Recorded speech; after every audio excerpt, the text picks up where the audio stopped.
G'day, welcome to the Simple Cooking channel. Well, today's a special day. It's my 100th video, so I'm going to make something quite special, quite different. I'm going to show you how to make homemade chewing gum. Oh, let's go.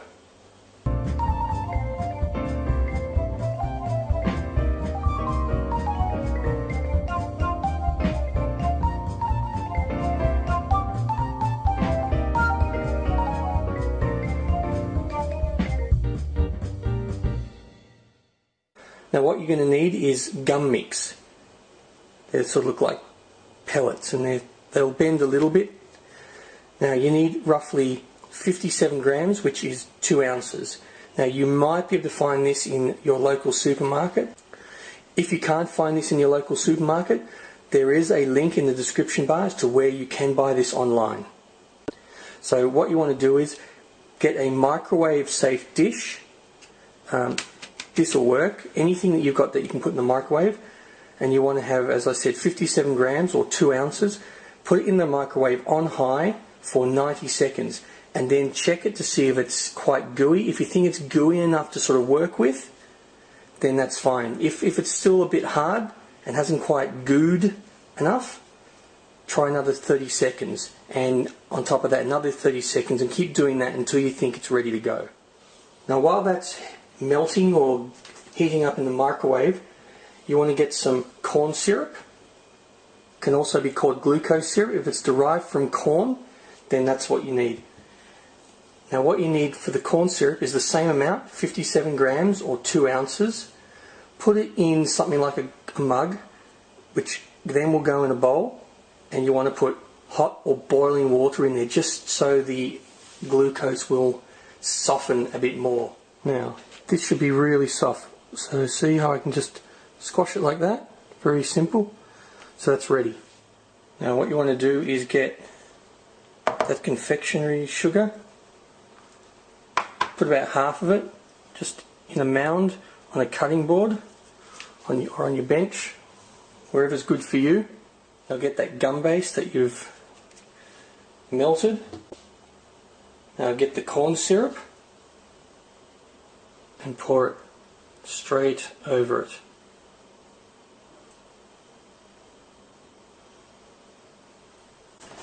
Now be careful, it's going to be a bit hot, so just mix it in with something like I like to use a little metal fork. Now you want to pour this straight over the confectionery sugar mound. So get that and pour it straight over it. Now don't worry if it's really sticky, it's supposed to be. Now you can use your hands or get a rolling pin. I like to use a bit of both. Get some of the confectionery sugar and just put it over the rolling pin. Start rolling it flat, just a little bit like that. Then just get it and mush it all together with your hand. Now it's going to be very gooey. It's okay. It should be. Now put the remaining sugar over it. Just cut it into 2 bits. Flatten it out just a little bit. Don't worry what it looks like for now. Now what you want to do is put in your flavour. Now you can use anything. You can use Jello, gelatin, like jelly crystal powder. If you want to use Kool-Aid powder, that's fine. And just sprinkle it straight over both.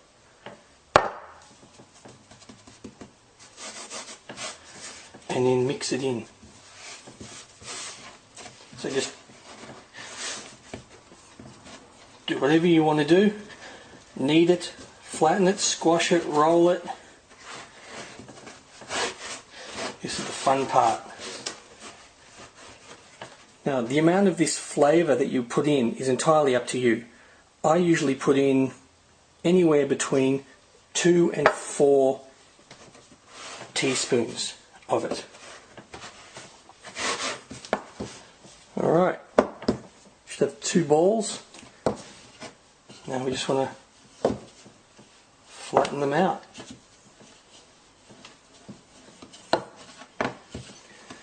Then what you want to do is just get a knife and cut them up into whatever size pieces you want. That's not a knife. This is a knife.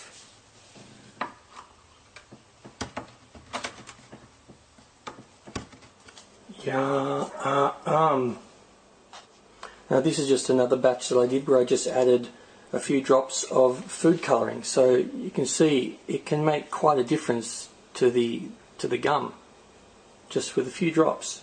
So you can see it's, you know, nice and gummy. Yum. So, yum. So that's all you have to do if you want to add a lot of colour to it. Just put food colouring in. 3, 4, 5, 6 drops, whatever you want, depending on how dark you want it. Well, I hope you like this. Homemade bubble gum or homemade chewing gum. Oh, it's so good. I'm going to get straight into it.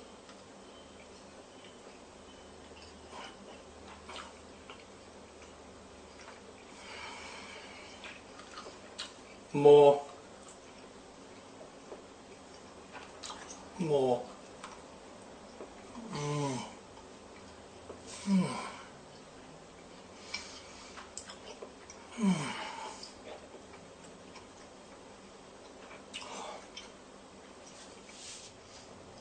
I'll see you next time for my next meal.